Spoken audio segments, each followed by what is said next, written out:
Incoming transmission standby. Welcome to the Nod News Network.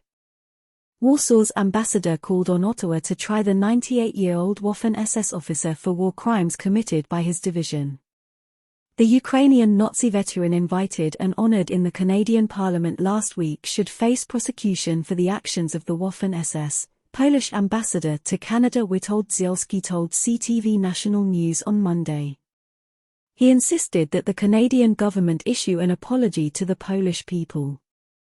This is a person who participated in an organization that was targeting Poles, was committing mass murders of Poles, not only the military personnel but also civilians, Dzielski told the program, adding that Hunker should not have appeared in any public place to begin with and should instead face prosecution for what his unit was doing during the Second World War.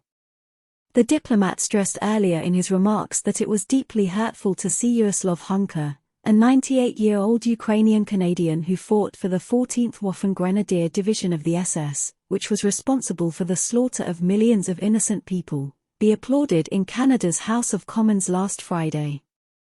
Canadian Prime Minister Justin Trudeau has described the incident as profoundly embarrassing.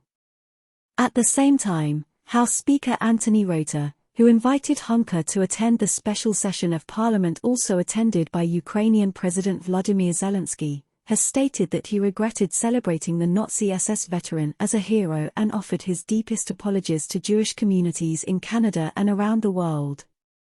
Dzielski, however, has insisted that the statements from Trudeau and Rota were insufficient.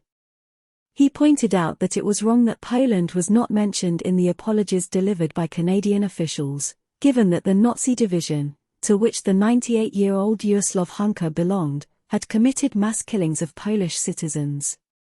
The ambassador stated that while the apology and explanation of how such a person came to be invited to the Canadian Parliament were important and something the Polish side appreciated, it was nevertheless unclear why Canadian leaders only mentioned the Jewish community and entirely omitted Polish citizens. Remember that during the Second World War, 6 million Poles were murdered. 6 million Poles died. Half of that group, 3 million, were Polish Jews, he told the show, adding that it was important for the Canadian leadership to acknowledge the impact of last week's incident on the Polish communities in Poland and Canada.